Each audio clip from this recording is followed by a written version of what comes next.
You answer this. ఈ ప్రభుత్వం answer చేయాలి, ఈ సైకో ముఖ్యమంత్రి ఆన్సర్ చేయాలి. ఆన్సర్ చేయకుండా మభ్య పెడుతూ ముసలి వాళ్ళ దగ్గరికి పోయి కావాలని వాళ్ళు చేశారు, వీళ్ళు చేశారు, అపోజిషన్ చేసింది చంద్రబాబు నాయుడు చేశాడు అని తప్పుడు సమాచారం చెప్పే పరిస్థితికి వచ్చారు. అందుకే ఎంక్వైరీ చేయాలి.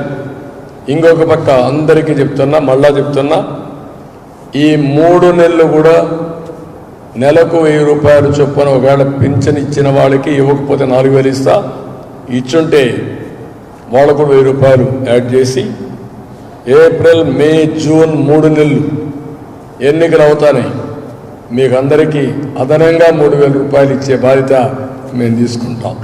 అది కూడా ఇస్తాం. కాబట్టి మీరు ఎవరు ఆధారపడద్దండి. బీసీలకు 50 సంవత్సరాలకే పింఛన్ ఇస్తాం. సంపద సృష్టించిన తెలియని వ్యక్తి సంపద సృష్టించి ఎవరైతే అర్హత ఉండే ప్రతి ఒక్కరికి అవసరమైన ప్రతి ఒక్క పేదవాడికి ఇవ్వడం మా బాధ్యత. అది కూడా చేస్తాం. ఈ 3000 కూడా మీకు అదనంగా వస్తుంది. ఏప్రిల్, మే, జూన్కి వస్తుంది. జూలై నెలలో ఈ ప్రభుత్వం ద్వారా మీకు ఫస్ట్కి మీ ఇంటికి నేరుగా వచ్చి ఇచ్చే బాధ్యత నేను తీసుకుంటాం. కాబట్టి ఇది గుర్తుపెట్టుకోవాల్సిన అవసరం ఉంది. ఏ పెన్షనర్స్ నమ్మద్దని మరొక్కసారి విజ్ఞప్తి చేస్తున్నా. మాయల్ ఫకీర్ కంటే దారుణమైన వ్యక్తిత్వం. ఏ వేషంలో ఎప్పుడు వస్తాడో తెలియదు, వచ్చి ఏం చేస్తాడో తెలియదు, ఎవరిని నాశనం చేస్తాడో తెలియదు, ఎవరి మీద చేయబెడతాడో తెలియదు, ఎవరిని శవంగా మారుస్తాడో మనకు తెలియదు. అలాంటి దుర్మార్గుడు ఇతను. కాబట్టి ఇది గుర్తుపెట్టుకోమని కోరుతున్నా. ఇప్పుడు కూడా నేను సవాల్ విసురుతున్న ఈ పార్టీకి, మేము ఇచ్చింది 18,000 తెలుగుదేశం పెన్షన్స్, మీరు ఇచ్చింది 12,000. అన్ని గవర్నమెంట్లు కలిపి నీకు మాట్లాడే అర్హత లేదు. పెన్షన్స్ అంటే పేటెంట్ హక్కు తెలుగుదేశం పార్టీది. ప్రారంభించింది తెలుగుదేశం పార్టీ, మళ్ళీ 4000 రూపాయలు ఇవ్వబోయే తెలుగుదేశం పార్టీ. ఇది స్ట్రైటన్ చేయడానికే మిమ్మల్ని అందరూ పిలిచాను. ప్రత్యేకంగా ఒకసారి ప్రెస్ కాన్ఫరెన్స్ పెట్టి ఎవరికైతే చాలామంది తీసేశారు, డప్పు కళాకారులకి పెన్షన్ తీసేశారు, ఎవరైతే ఈ కొంతమంది న్యూట్రల్ జెండర్ ఉన్నారో వాళ్ళకు కూడా తీసేశారు, ఒంటరి మహిళకి తీసేశారు. నేను ఒంటరి మహిళకు కూడా పెన్షన్ ఇచ్చాను. ఇలాంటి అన్ని తీస్తే అన్ని తీసే పరిస్థితికి వచ్చారు. ఏదేమైనా మళ్ళీ మంచి రోజులు వస్తాయి. ప్రతి ఒక్క పెద్దవాళ్ళకందరికీ, అవ్వ తాతకి, అక్క చెల్లికి, లేకపోతే తండ్రికి, పెద్దలందరికీ విజ్ఞప్తి చేస్తున్నా, మీ ఇంటికి పెద్ద కొడుకుగా ఉంటానని చెప్పా. మళ్ళీ హామీ ఇస్తున్నా, పెద్ద కొడుకుగా ఉంటా. నేరుగా మీ ఇంటి దగ్గరనే మీకు పింఛన్ ఇచ్చే ఏర్పాటు చేస్తా. అదే కాదు, అన్నా క్యాంటీన్లు పెడతాం. 500 రూపాయలతో భోజనం చేసి వచ్చిన డబ్బులతో ఆరోగ్య ఖర్చులు పెట్టుకొని 10 రూపాయలు ఆదా చేస్తే మీ ఇంట్లో మీకు గౌరవం వస్తుంది. అదే చెప్పి ఆ రోజు నేను 2000 రూపాయలు ఇచ్చాను. 5000 రూపాయలు అన్నా క్యాంటీన్లో 3 పూటలు భోజనం చేస్తే 450. ఒక 400-500 మందులో పెట్టుకుంటే 1000 రూపాయలు ఉండేది. మనవాళ్ళకో మనవరాళ్ళకో చాకరీలు కొని ఇచ్చేవాళ్ళు, ఇలాంటి వాళ్ళ ఖర్చులకు ఇచ్చేవాళ్ళు. వాళ్ళు కూడా ఆప్యాయంగా చూసుకునేవాళ్ళు. కోడలు కూడా వీళ్ళు జాగ్రత్తగా చూసుకునేది. ఆవిడ మన మీద ఆధారపడదు, మనం ఆవిడ పైన ఆధారపడాలనే పరిస్థితి తీసుకొచ్చింది తెలుగుదేశం పార్టీ. ఆ విషయం గుర్తుపెట్టుకోవాలి. ముసలివాళ్ళు అనేవాళ్ళ భారం కాదు. సమాజానికి సేవ చేశారు, కుటుంబానికి సేవ చేశారు. అలాంటి వారిని అన్ని విధాలా ఆదుకోవడం మన బాధ్యతను నిరూపించిన పార్టీ తెలుగుదేశం పార్టీ. అది గుర్తుపెట్టుకోమని హెచ్చరిస్తుంది.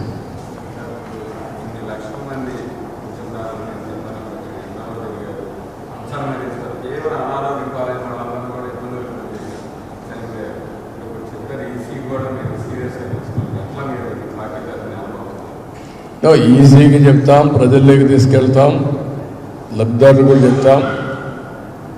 తప్పకుండా డెస్టినీ ఒకటి ఉంటుంది, మీరు గుర్తుపెట్టుకోవాలి. ఇలాంటి సైకోలు తాత్కాలికంగా చాలా ఆనందపడతారు, కానీ ఫైనల్గా మాత్రం ధర్మమే గెలుస్తుంది, న్యాయమే గెలుస్తుంది. ఇటువంటి తప్పుడు చేసేవాడిని, తప్పుడు పనులు చేసిన వాడిని సమాజం ఎట్టి పరిస్థితులు ఉపేక్షించదు, క్షమించదు. ఐ వెరీ క్లియర్ అన్నారు. కానీ ఈ ప్రాసెస్లో బకాసురుని చూసాం, రావణాసురుని చూసాం, దుర్యోధను చూసాం, లేకపోతే చరిత్రలో చాలామంది రాక్షసులను చూసాం, వాళ్ళు ఇట్నే విర్రవీగారు, ఇష్టానుసారంగా చేశారు, మభ్యపెట్టారు.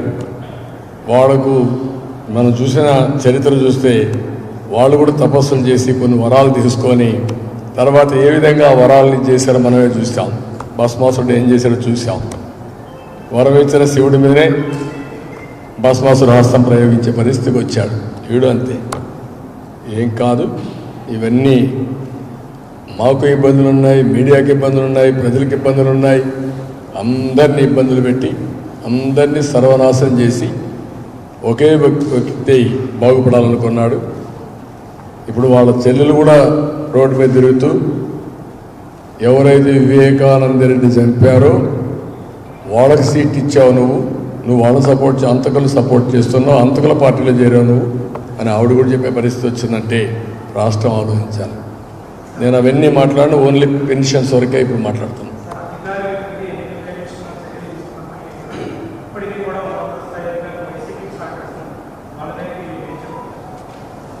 నేను ఒకటే చెప్తున్నాను, జగన్మోహన్ రెడ్డి ఒక దుర్మార్గుడు.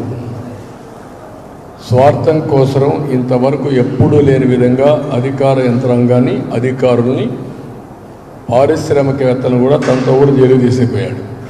అది నైజం. ఇప్పుడు మళ్ళా అలాంటి తప్పుడు పనులు చేపించి వాళ్ళకు కూడా నష్టం చేసే పరిస్థితికి వస్తున్నాడు. అందరూ జాగ్రత్తగా ఉండమని కోరుతున్నాను, అప్రమత్తంగా ఉండమని కోరుతున్నాను.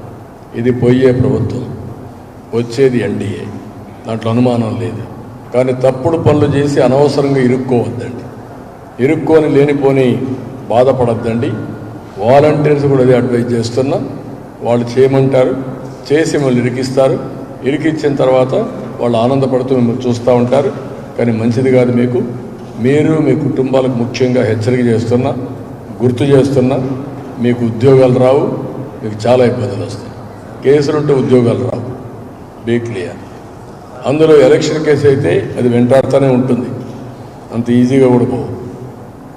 మేము కూడా రేపు రాబోయే రోజుల్లో పదే చెప్పిన తర్వాత కూడా మీరు వినకపోతే మిమ్మల్ని కూడా మేము కూడా కాపాడే పరిస్థితిలో ఉంటాం. ఆ విషయం అందరూ గుర్తుపెట్టుకోవాలి. ఆల్ వాలంటీర్స్ని మళ్ళా విజ్ఞప్తి చేస్తున్నాం, వాలంటీర్స్కి మేము వ్యతిరేకం కాదు. మీరు ప్రజలకు సేవ చేయండి, తటస్థంగా ఉండండి, మేము మీకు అండగా ఉంటాం. మీలో చదువుకున్న వాళ్ళు చాలామంది ఉన్నారు. మీకు కానీ క్యారియర్ బిల్డింగ్ చేస్తే, స్కిల్ అప్గ్రేడేషన్ చేస్తే ఇంకా మెరుగైన జీతాలు వస్తాయి, మెరుగైన భవిష్యత్తు ఉంటుంది. అది మా బాధ్యత. కానీ మీరు చిన్న తప్పుడు పనులు చేసి ఇరక్కపోవద్దండి. ఇరికిచ్చే ప్రయత్నం జగన్మోహన్ రెడ్డి చేస్తాడు. ఈరోజు మీరు చూస్తే నేనేం చెప్పాను, ఫస్ట్ సంతకం డిఎస్సికి పెడతాను, మెగా డిఎస్సికి. అతనేం చెప్పాడు, వాలంటీర్స్ పెడతాను. Can you understand this? నేను సమాజహితం, అతనిది స్వార్థం. వాళ్ళని రెచ్చగొట్టి వాళ్ళ ద్వారా తప్పుడు పనులు చేపించి రాజకీయ లబ్ధి పొందాలనుకునే వ్యక్తి. నేను అట్టు కాకుండా నిరుద్యోగంలో బాధపడుతున్న యువతకు ఉద్యోగాలు ఇచ్చి వాళ్ళని ఆదుకోవాలనే ఆశ కల్పించే పరిస్థితి నేను. అది మా ఇద్దరికి డిఫరెన్స్, వ్యత్యాసం.